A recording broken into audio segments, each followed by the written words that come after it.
plant pots and whatnots. That's just the first thing that comes to mind when I'm thinking and trying to tell you what my opinion on what type of pots are out there for plant people to put their plants in. I'm no longer, well, I guess I do like the Martha Stewart look. I like textured pots. I love clay pots. I sometimes have like issues with ceramic pots, glazed pots, things like that. But I want to talk about all those pots and things that you might want to consider when buying a plant pot for your plant. Things to consider when you're buying a plant and putting it in a pot from like Marshall's, Hobby Lobby, or any of those. Home Goods is a good one too. They got the dopest plant pots out there for like under 25 bucks. You're going to be spending under 25 bucks for a decent looking plant pot. So just go for it. I've done it many times and I was so happy I did after I bought it home and put my plant in the pot and I put it somewhere and then the plant started to blow up and then I'm like, oh, that's such a nice pot. So I'm so happy I made the investment in my own health, because I think buying expensive pots are an investment for your own health, because you want your plant that's going to decorate and bless your room or whatever atmosphere you're putting it in, but you also want it in a nice pot as well. I have ultimately resulted to like having clear plastic pots because I have a very bad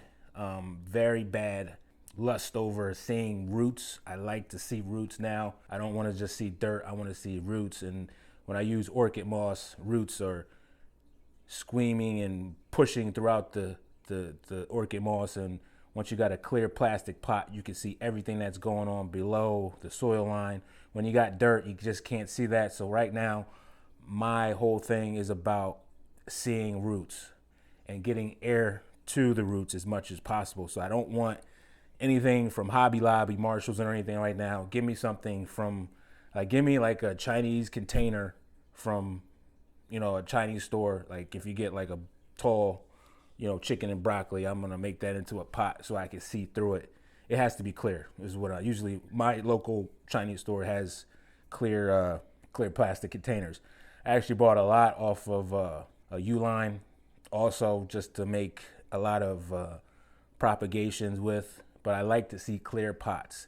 Now, a couple things that you consider a couple things that you need to consider when you're buying plastic pots, ceramic pots, glazed pots, ceramic pots that are glazed. They're just going to stop the air from getting to your soil. So your soil is going to stay wet a lot longer. So plants that like to stay wet a lot longer use those pots, plastic glazed pots, because like I said, there's not going to be a lot of air movement and your soil is going to tend to just stay wet for a long period of time. Calatheas, philodendrons, Hoyas, I would say Hoyas. There's a whole lot of other plants out there that love kind of stay on the wet side for a longer period of time. So I would recommend using those types of containers for those types of plants. Cactuses, I really wouldn't do. I mean, you can, but you just have to be really on point with the watering. Cactuses, I would do a cement pot. I would do a terracotta pot. They're porous. They're going to allow air to move through the pot, get to the soil, dry it out a lot faster.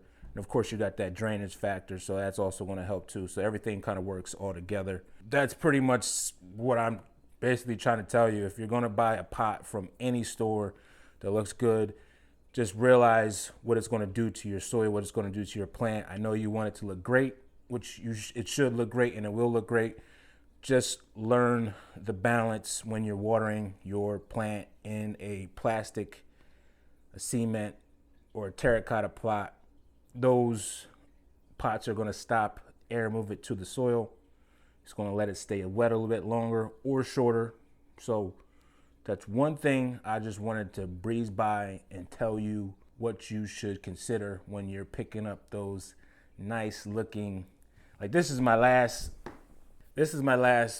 plant pot to date. Like the concrete planter, it kind of has a crack in it and I was trying to get it for discount. You see the crack? I think it got like 5 maybe 10% off for that. But really, I stopped looking for these. I don't even go on. I walk by. I mean, it has to be a really nice pot for me to consider, but this is partially glazed, has paint on it.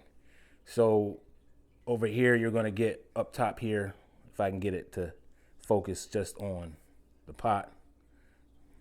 Here we go. Just up here is just cement. We got glazed. So it's going to kind of mess with the soil. I have this in a Rick Rack cactus. And I don't water it a lot and allow it to, I watch the leaves just to see if they're turgid. But just one of those things to consider, guys. I don't want to take up more of your time, but do what you want. Buy whatever plant pot that you want.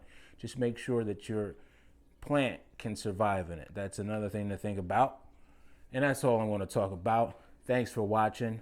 My name is Gerard. I'm an exotic plant collector. Hopefully this video helped you out on your plant journey. And if you have any questions or any other concerns, if you want to add anything about plant pots, put it in the comment section below. And plant pots and whatnot, she's a great, awesome YouTuber. If you haven't probably heard about her, check her channel out. She's in Canada and she's awesome. And that's pretty much it, guys. Thanks for watching. My name is Gerard. Keep growing.